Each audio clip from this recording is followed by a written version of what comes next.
second part of our meeting here together on water, too much water, too little water. We welcome Mr. Luca Perez. He's Deputy Head of Unit of Sustainable Freshwater Management in the Director General of the European Commission for Environment. And as I said in the beginning, we have here three experts from different fields, from different parts of Europe, of the European Union. And we're looking forward first to your presentation and secondly to the exchange. So that the idea would be that the three who presented in the first part of the morning have the opportunity directly after your presentation just to get into discussion with you, and then of course we will extend to the others who might also have interesting contributions and questions. The floor is yours, please. Well, thank you very much. First of all, thank you very much for inviting me to this event. And sorry I missed the beginning, so I only listened to the French presentation and of course the Spanish ones. But I think some of the messages you will see in my presentation are very much aligned with what I've heard so far. I work in the environment of the European Commission, the unit dealing with sustainable freshwater management. We are basically the unit that is coordinating at EU level the implementation of the Water Framework Directive as well as the Floods Directive. Working closely also with our Danish colleagues in the different units who are specifically working on drinking water and wastewater treatment. We are also very much the pen holders for the water resilience agenda at EU level. So the main objective of my presentation today is really to share some insights into where water policy is going at EU level, taking into account that we are very much in a transition to a new college after the confirmation of President von der Leyen. Soon, the hearing in the Parliament for the confirmation of the Commissioner designate will start, and that will provide us with a lot of insights into what the new political leaders at EU level are thinking or promising. But I think we have already enough on in our hands to be able to show you some insights. So first of all, where does this drive for a water resilience agenda come from? I mean, we have experts here in the room. You are probably all familiar with water issues. The main consideration is that, as never before, there is a realization at EU level about the importance of water, how critical it has become for the environment, for the people, and for the economy. I think basically through decades of extreme events, but also struggles that we've seen also in the previous presentation, with too little water, too much water, and pollution, there is an understanding that what we need is a systemic transformation, really a paradigm shift in the way we manage water at EU level, in the way we value water, and in the way we better take care of the water cycle, including to contribute to meet all the multiple societal needs that our waters need to deliver. Next slide. So the first consideration is where are we with our state of the waters. I'm sorry to have a slide which refers back to 2018, but the Commission has not yet published the very latest assessment.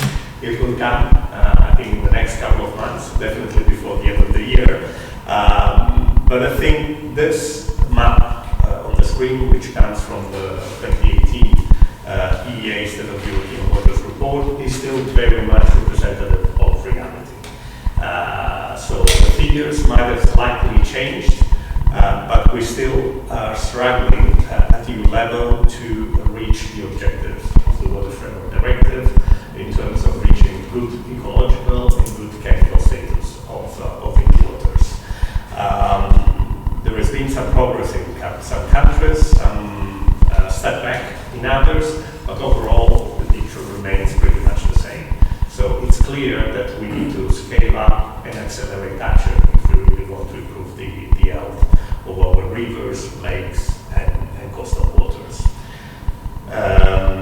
especially when it comes to water quality, but also when it comes to water quantity. So next slide.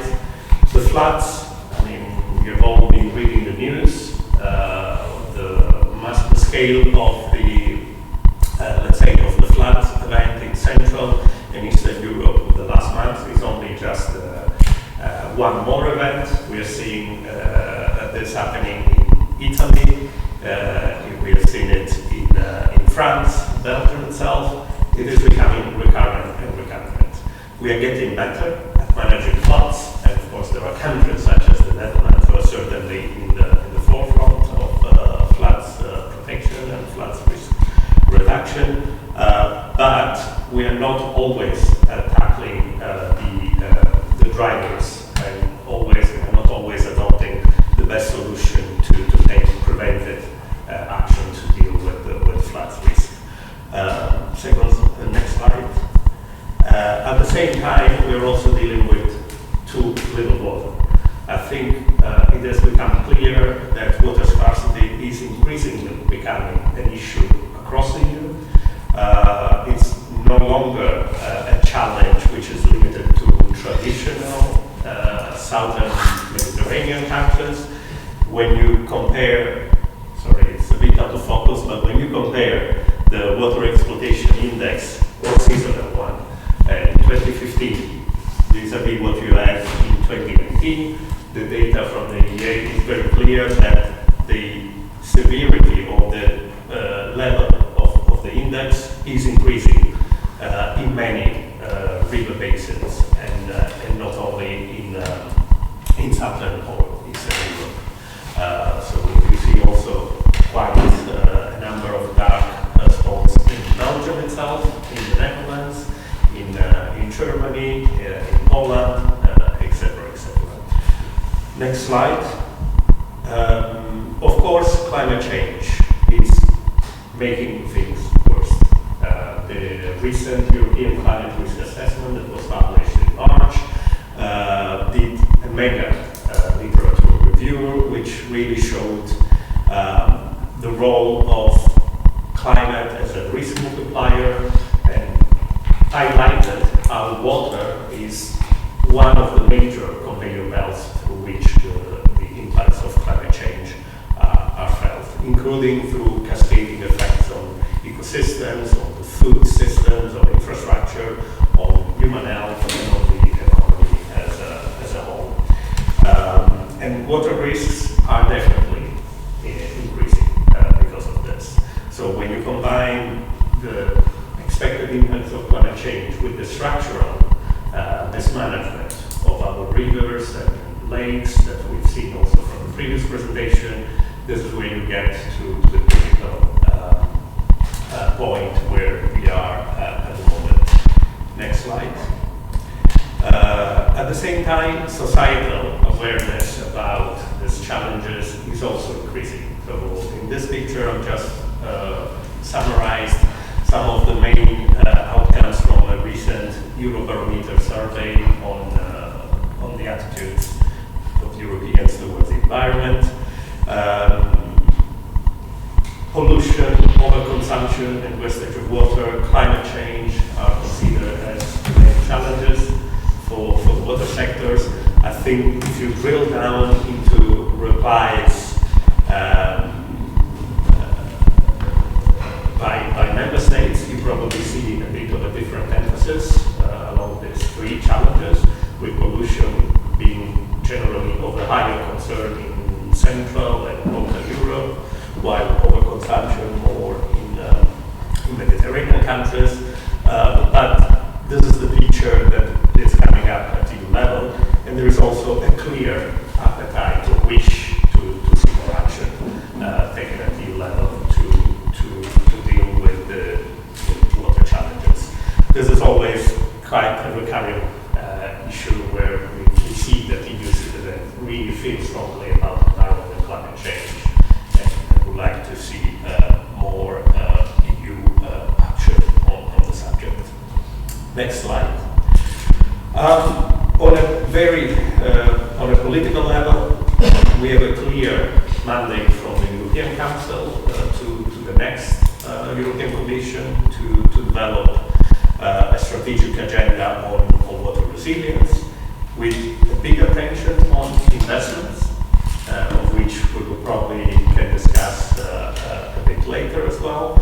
The Parliament, if we move to the next slide, has also demonstrated a great interest in the subject.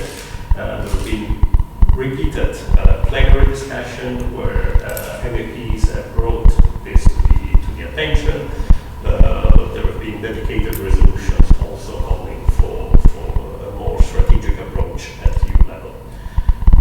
The European Economic and Social Council, which as you know represents the social partners, spent the whole of 2023 on a call for a new Blue Deal, tackling and expressing the position of the social partners on basically virtually all the main issues related to water management, water resilience. And they've also been supported by the Committee of the Regions. So also regional governments, local municipalities are very much looking at this, especially given their role in terms of water management from several perspectives.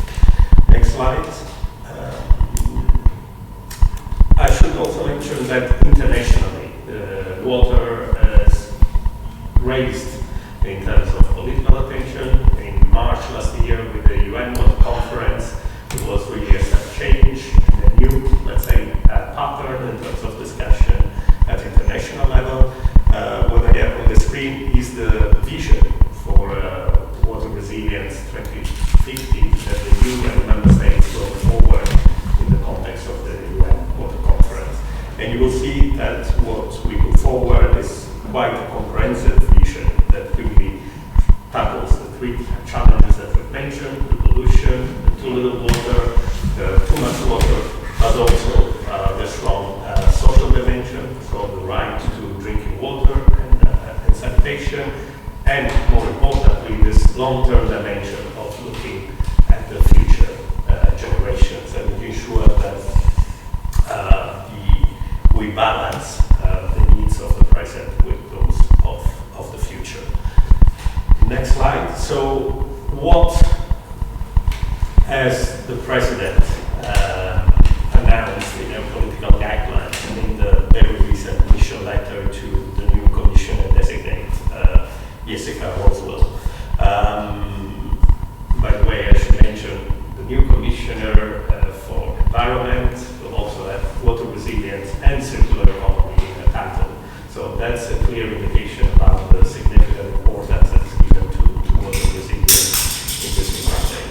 So a European water resilience strategy to strengthen water security at EU level, addressing water efficiency, water scarcity, pollution, and water-related risks. So again, a comprehensive agenda looking at all sides of the story, looking at both water quality and water quantity as two sides of the same coin. There is a strong economic dimension to this agenda, which is fully aligned with the other priorities of the new Commonwealth in terms of competitiveness, clean industrial transition, and so on and so forth. With a strong focus also on promoting innovation, helping the EU water industry to retain its global leadership, a strong water efficiency and circularity, and a strong interest to promote the opportunities that come with the digital transition as part of this process. Investments in technologies and infrastructure, also very much part of the agenda. I probably want to clarify already here that at least when it comes to DG environment, the word infrastructure is understood in a very comprehensive manner, so not only gray, hard, traditional infrastructure, but also nature-based solutions, green infrastructure, blue infrastructure, with a balanced approach, but we'll come back to this. Of course, again, EU global water leadership.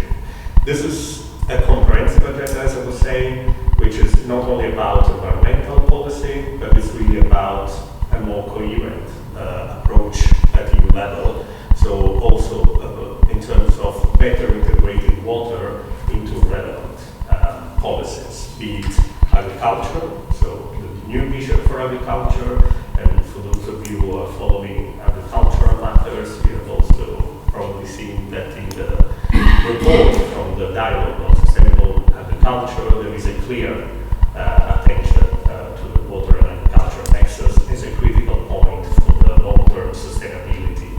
And we've seen that in, for instance, in the case of the Ebro River Basin.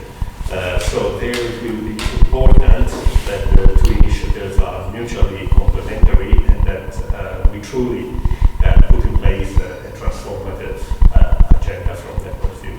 It's also very much linked to the climate resilience and preparedness agenda, and the next step that the Commission will take to promote climate change adaptation at EU level. The clean industrial deal is also very much part of the story. I think there the consideration is very simple. When you look at the big sectors, the so-called big bets that the EU is making, be ship production, battery production, hydrogen, etc., they are all extremely water-intensive sectors and sectors that actually require ultra-pure water. Again, without securing the water supply, we will not be able to achieve also our objectives in terms of industrial strategy, competitiveness, etc., let alone the needs of the nature and the needs of the people. So this is all part of this narrative. A few additional points on this. To reach the vision, basically at service level at least, we see three mutually complementary objectives that the water resilience strategy should deliver. On one end, this is the foundation, we should better restore and protect the water cycle. We know for a fact that nature-based solutions and proper river basin management are basically a prerequisite to make sure that we continue to have reliable supply of water to serve these multiple needs. There is a strong social and economic agenda, which we mentioned, which is really about mainstreaming across all users. I think what the next college is likely to do is to really push very strongly this concept of water efficiency, including by potentially exploring, introducing the concept of water efficiency first principle, in a way being inspired to what has been done in the energy sector, where you would first explore all the avenues to better manage and gain efficiencies in all water users and water use sectors before start thinking about where can I get additional supplies. And from that point of view, it's important, definitely from our side, that we nest this into the overall concept of integrated water resources management, which is at the heart of our environmental key and of the EU water policy, and that on the other end we also avoid the pitfall of the paradox, for instance, of water efficiency in irrigation, so that we overall deliver on savings to multiple needs. Next slide. I want to mention very clearly that as part of this agenda, implementation of existing, or better implementation, I should say, of existing EU legislation is very much key. A lot has been done in the past 5 years with the European Green Deal in terms of modernizing a number of pieces of EU legislation, the Urban Wastewater Treatment Directive, a new Drinking Water Directive, which has come into force. We are still revising the list of priority substances under the Water Framework Directive, and the concept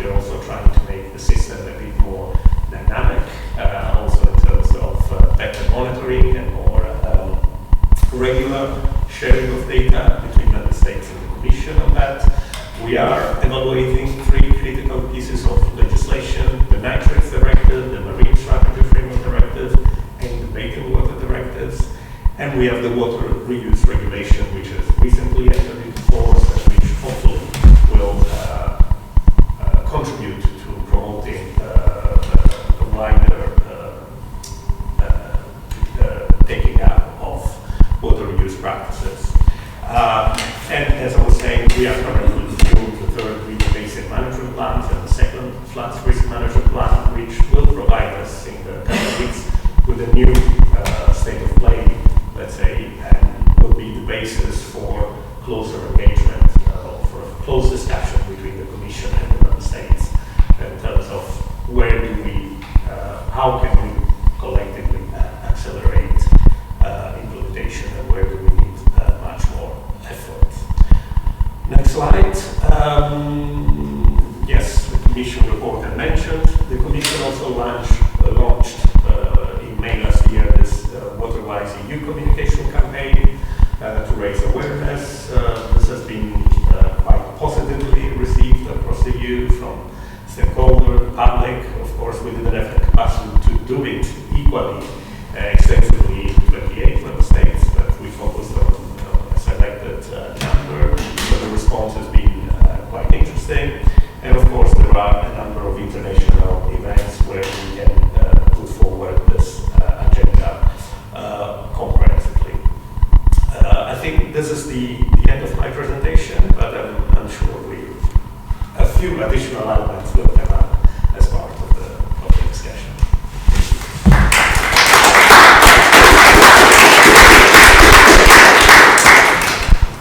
Mr. Perez, many thanks for your presentation. Interesting, showing also ongoing legislation, envisaged legislation in the coming years on the new college of the European Commission.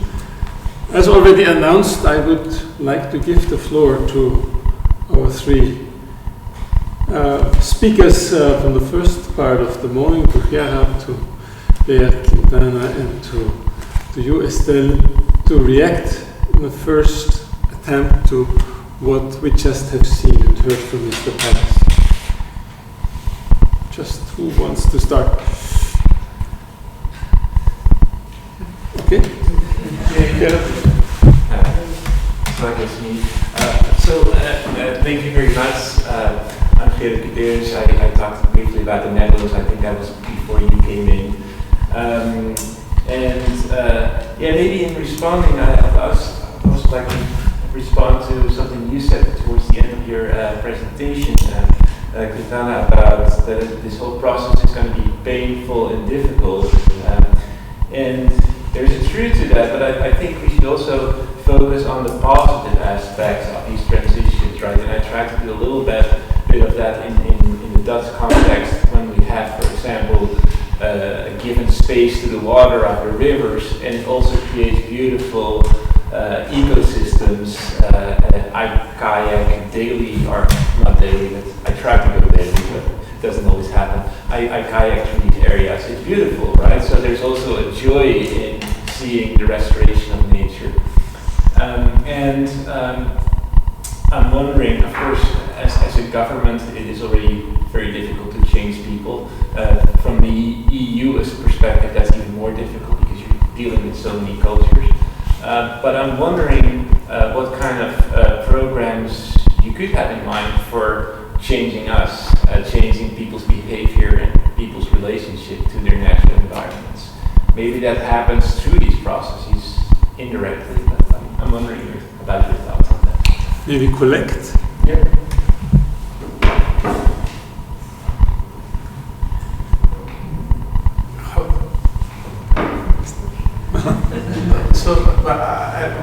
In answering what you said about when I finished my presentation, I sent it to a colleague. I think maybe it's too pessimistic, and I think probably both sides are true.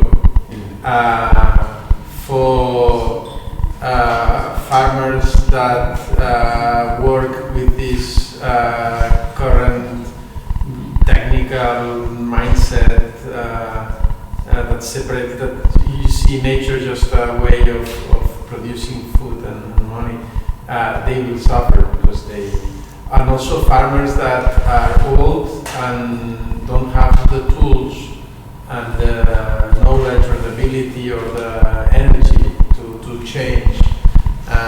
These farmers will have difficulties, and this will be very difficult to avoid, etc. On the other hand, it's true that when you start to hit walls and disincentivates thinking and disincentivates solutions and as I said before in the coffee pause, if we were able to build all this infrastructure, this means we humans and societies, we have a lot of capacity to influence the environment and the economy and everything. So maybe if we can reconduct these energies in a better way. Also, that my time was very short, so I couldn't talk about, for example, the quality of the Ebro River basin has improved a lot. So I paddle surf the river, not every day, but every month if I can. And it's a joy. And still people in Tortosa, for example, they have this mentality that the river is dirty, they don't want to swim in it. And I go one day, when I tell them, I swam in the river today. They are scared, but the river is like a swimming pool, which is also bad because it means there are no sediments. But, all this. So yes, I think we must have this awareness of the dangers and the difficulties, but at the same time the hope that these difficulties will bring something good. And if you bring it to religious terms, there will be death, but there will be a resurrection behind. Vous pouvez aussi parler en français si vous voulez. Ah oui, ça devra. Non, c'est bien. Donc merci pour cette présentation, pour évoquer la pause. C'est vrai que l'évolution de nos textes européens, on voit en France à quel point c'est important de cadrer les choses, la sensibilité mondiale en fait n'est pas développée localement, et donc du coup ça impulse, on l'a vu avec Natura 2000, ça a impulsé plein de choses. Et en matière d'eau, en fait, ce qui est important, c'est en effet reprendre les grands cycles de l'eau, le fonctionnement naturel. Et aujourd'hui, même si nous, on a la chance encore d'être sur un territoire où les milieux naturels sont encore fonctionnels, on a du mal à les faire percevoir. Et ce que j'évoquais tout à l'heure, c'est tout de suite, dans la perspective d'une situation qui s'aggraverait avec le changement climatique, c'est tout de suite des solutions technologiques qui sont mises en avant, le technologisme solutionniste qui est systématiquement mis en avant. Donc, le fait que les solutions fondées sur la nature soient éclairées par ces futurs textes, ça va nous aider. C'est pas la solution à tout. Enfin, on sait qu'il y a des situations où c'est pas parce qu'on a des milieux naturels fonctionnels qu'on va répondre à toutes les questions, mais ça doit être la base de départ. Et donc ça va aider aussi à faire prendre conscience, surtout dans des territoires où il n'y a pas encore une gravité extrême, qui fait qu'on a du mal à faire que les élus se rendent compte. Donc il faut qu'on vienne en voyage d'études sur d'autres territoires où il y a eu des dégradations, pour se rendre compte de la direction qu'on va prendre. Et puis dans la vie, on est intéressé pour recevoir aussi d'autres territoires, pour montrer ce que peut-être une rivière, elle n'est pas parfaite, mais on a su conserver comme une grande partie de ses œuvres. I still have two, perhaps first round of answer, then I have two more questions already. Okay. Thank you very much for this remark from the three panelists. Indeed, I think they all of the three pointed in the same direction. And basically, I think what you reinforced is the point about the fact that we need a change in the mindset. We need a change in the paradigm that is being used. And I do agree that it's going to be painful. But I do also agree that there are actual opportunities. There are a lot of win-win solutions that we should be able to better sell, to explain, to demonstrate to the people people. I have no illusions that this can be done from Brussels by the European Commission alone. So this is clearly a collective effort between the European level, the national level, and importantly also the river basin authorities, the local administration. And this is why we are very much thinking of the strategy in the context not of a top-down, let's say, approach, but of a collective effort, where as part of the reflection of the concrete actions that will be announced, there will be a very critical reflection about what is it that the EU can do and where we can add another value, and where action needs to be taken by member states or the private sector and the stakeholders. So when it comes to awareness raising, etc., for instance, I see a huge role there for civil society, to be honest. Even if we know that civil society is not always equally active and equally strong in all member states. And of course, faith-based organizations are particularly important from that point of view. Having said this, I think there are a number of avenues, programs, and policies through which the EU can have a direct impact. On the one hand, we have our legislation, which is really driving the policies, and where there is certainly a need to invest more, and maybe be a bit more forceful, if I can put it this way, in a number of areas. The Water Framework Directive, well, we are reaching very soon the point where 2027 deadline under the Water Framework Directive will be reached, and we will have to face the reality that in most member states the objectives will not have been met, and that will have to trigger a significant reflection. And this is even assuming that between now and 2027 a lot of the measures that were announced by member states have been properly implemented.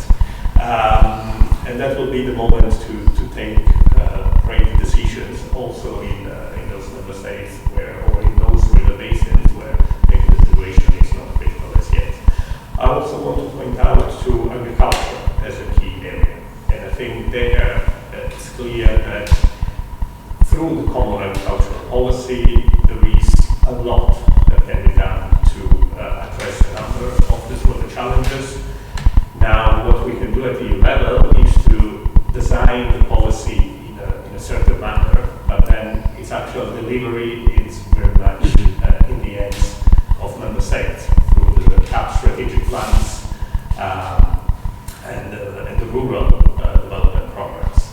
So what we can do, of course, in cooperation with other responsible services in the Commission, is to really highlight the importance of water resilience in this framework.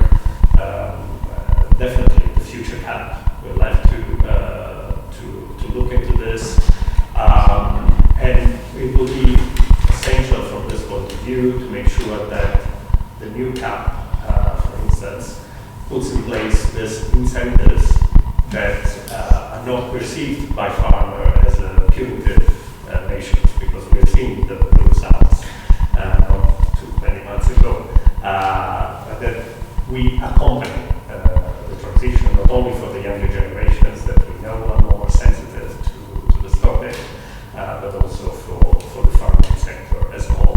And there is also a big discussion about big farms versus small farms and farmers as opposed to the entire food value chains, where we also have big challenges and big impacts also when it comes to water efficiency. But I could mention, the energy sector as another area where it's important that, where there is a huge opportunity. In fact, when you look at water efficiency and energy efficiency, they are extremely interconnected. I think they are one of the biggest challenges to avoid that in the name of the energy transition, we become a bit too lenient in terms of the impact on some of the water bodies in the I'll leave it at that. I have two questions. One from you. If you shortly introduce yourself also, please. Thank you very much. Sue Byrne. I'm a consultant in Brussels, and I used to work for the European Commission, so we are ex-colleagues. Yes, obviously an interesting presentation. Thank you very much. An overview of policies, strategies, regulations, in place regulations to come, notwithstanding what the new Commission might come up with. I arrived actually at this meeting just at the end of the presentation on the Pyrenees region, and it seems to me, certainly from the presentation, that they have some intractable issues to deal with in terms of climate change, aridity and less rainfall, less snow, the climate moving northwards from, the climate that is we've known to be part of Morocco, becomes to be part of mountain regions in Europe.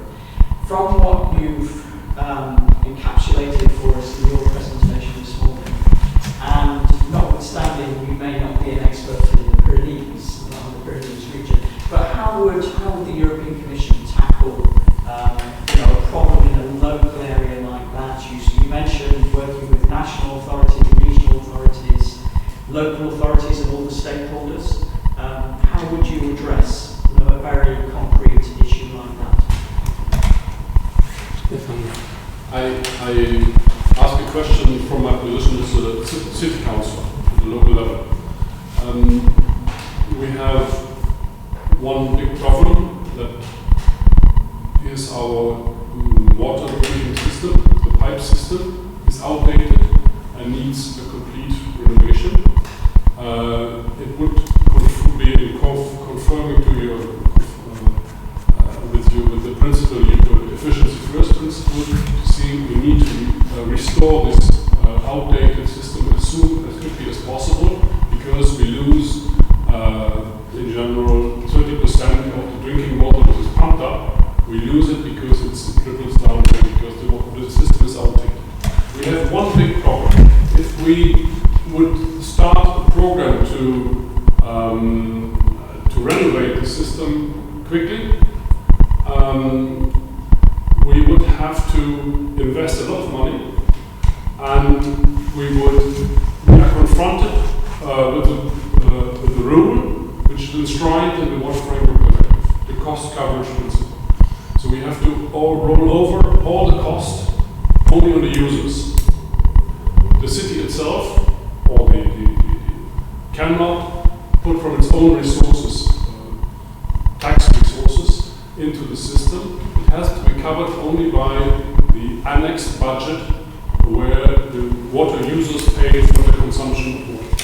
So I would really recommend, or at least ask the question, is that not also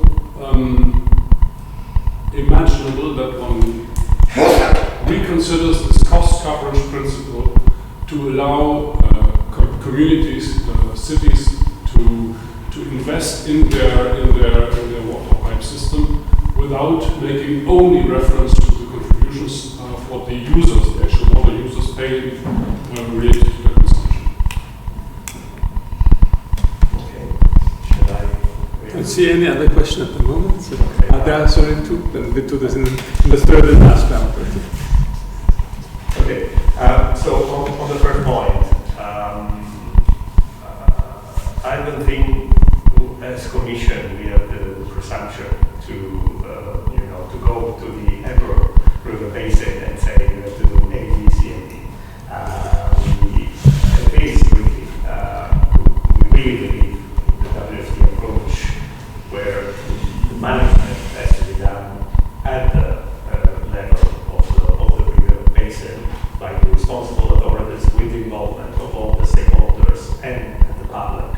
Of course, at EU level and through the framework directive and the related pieces of legislation, we set out the objective to be achieved.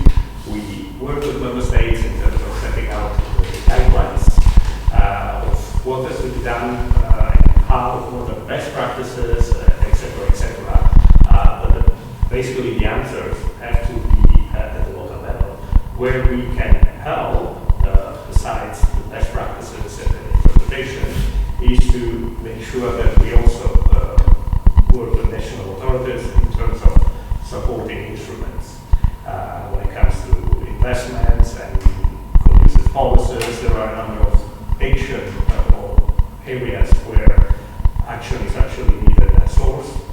about chemicals, PFAS, etc., where this has to be regulated at EU level to be effective. So I do continue to believe in this approach, and this is where we need to continue to put the emphasis. And in the context of climate change, it's clear to me, and this is what the Commission has been consistently recommended to Member States, also in previous cycles, that the issue of climate change adaptation and climate proofing of natures at the local level needs to be given a greater attention. Not only to deal with floods, but also when it comes to water scarcity,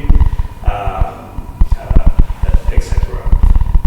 On the issue of the cost recovery, there I'm not convinced that the Article 9 of the Water Framework Directive is so strict in terms of imposing on member states that basically there should be a one-on-one cost recovery for the type of investment that you have described. I think French over-regulation. It might be a bit of gold plating from the Belgian transposition, but it's not my sector, so I'm not entirely sure about this is applied concretely.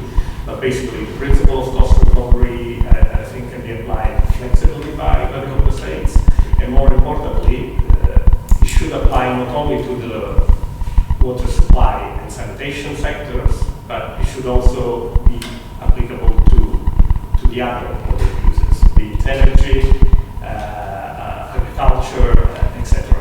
And what we are consistently seeing in member states is that, unfortunately, as you said, it's the end users, it's the consumers that tend to pay the bill for the investment in the systems, and we have not always seen the adequate contribution from all the other sectors.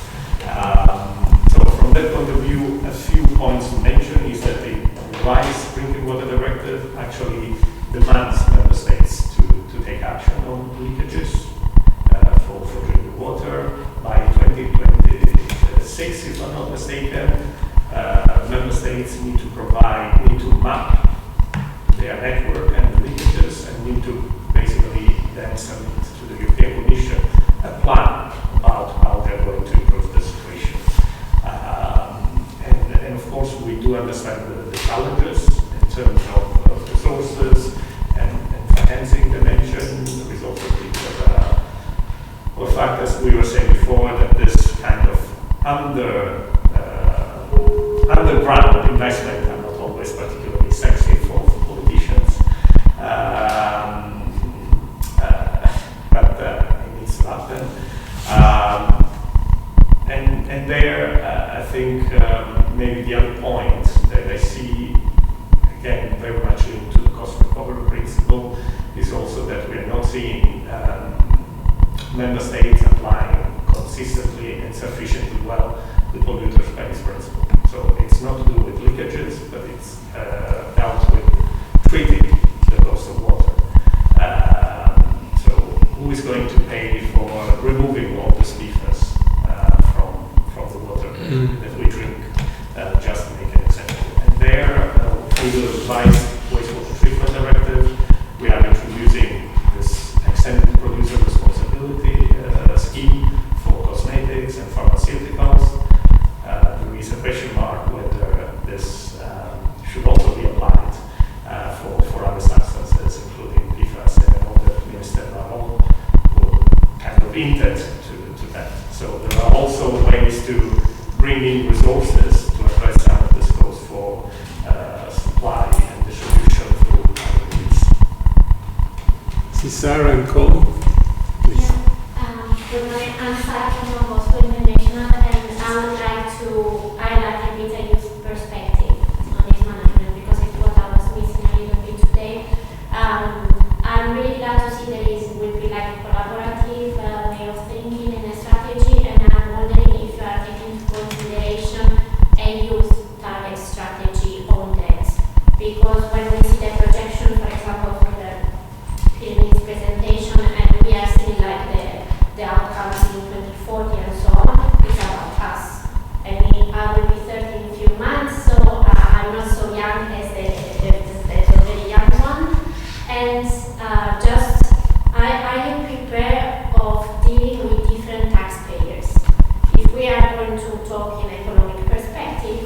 we will be the one paying our taxes, and sometimes we need also to put ourselves in this position to be heard.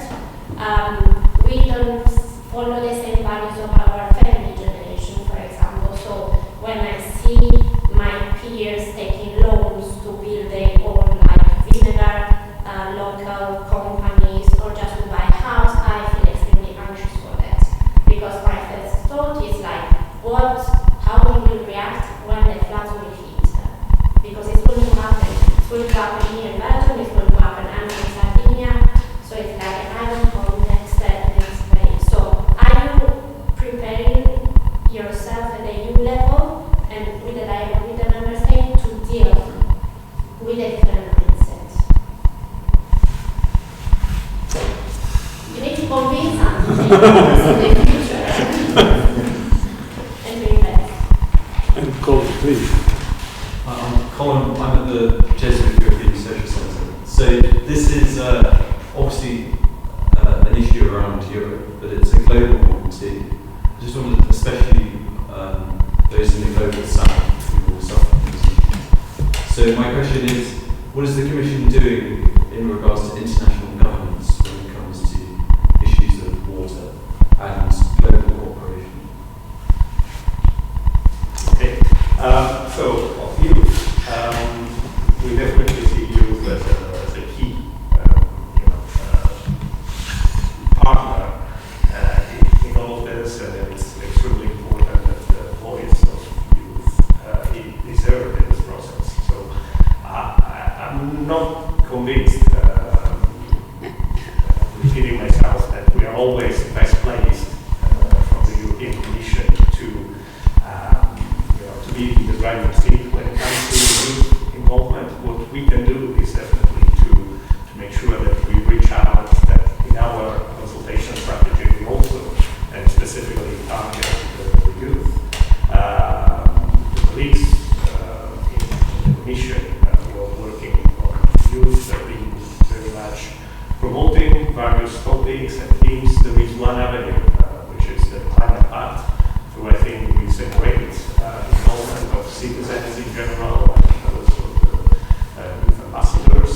I would expect over the next years increased attention on climate adaptation in that context.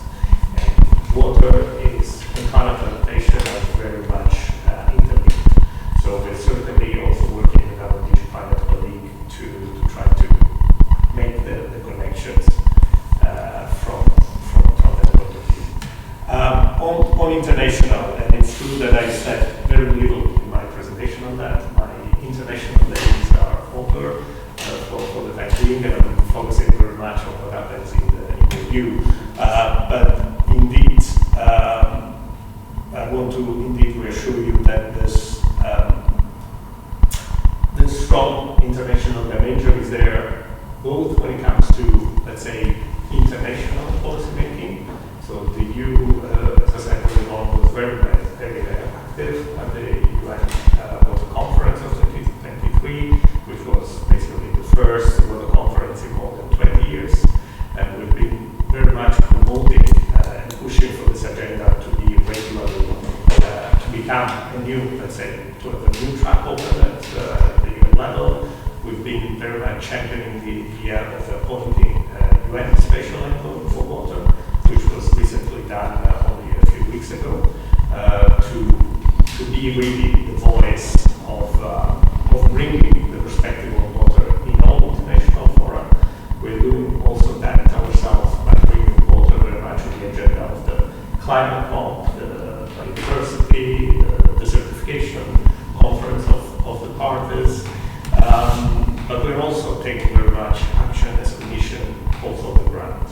So I think over the last few years there has been a significant increase in terms of funding being allocated for water projects in our partner countries through the European Investment Bank, but also through our development cooperation. I think there the focus traditionally is on, of course, drinking water and sanitation, where we have in many countries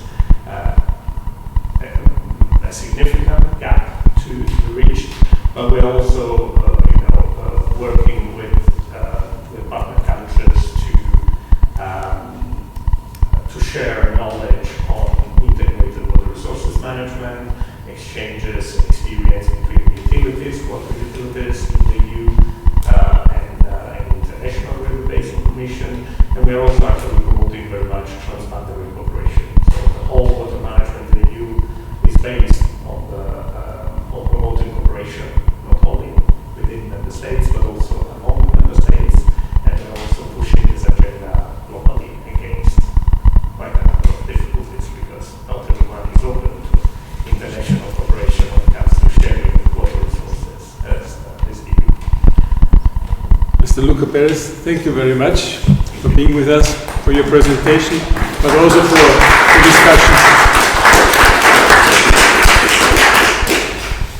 So I would like to not conclude, but there should be a conclusion from the EXCO. But just to sketch out the trouble we have had today. The first definition of water was a very poetic one in the prayer, because water useful, pure, humble, and just. It's an element, and Pope St. Francis even in Laudato Si speaks of a sacrament. And this in a certain way has been taken up in the philosophical considerations of Gerard this morning when he started with the introduction, looking not only from Laudato Si, but also from other religious and indigenous traditions on water. What is the big scope of water? What does it mean? And then we got from this more poetic, more philosophical considerations into the reality. How are we dealing with water? What are we doing with water, and what are we doing to water? What do we do to water systems?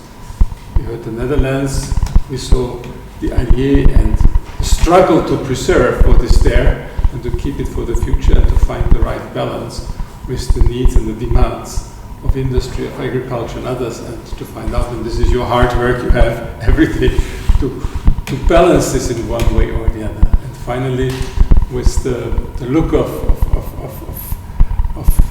Quintana about how does this work in a river basin like, for instance, the Ebro Basin, with also the different demands, and also the fact that on the one hand we have climate change, on the other hand we have human use of water, and these two in one way or the other could lead in the worst case scenario even that there's mostly drought there and there's a little water still there, but will this be sufficient for the needs and for the demands in the future?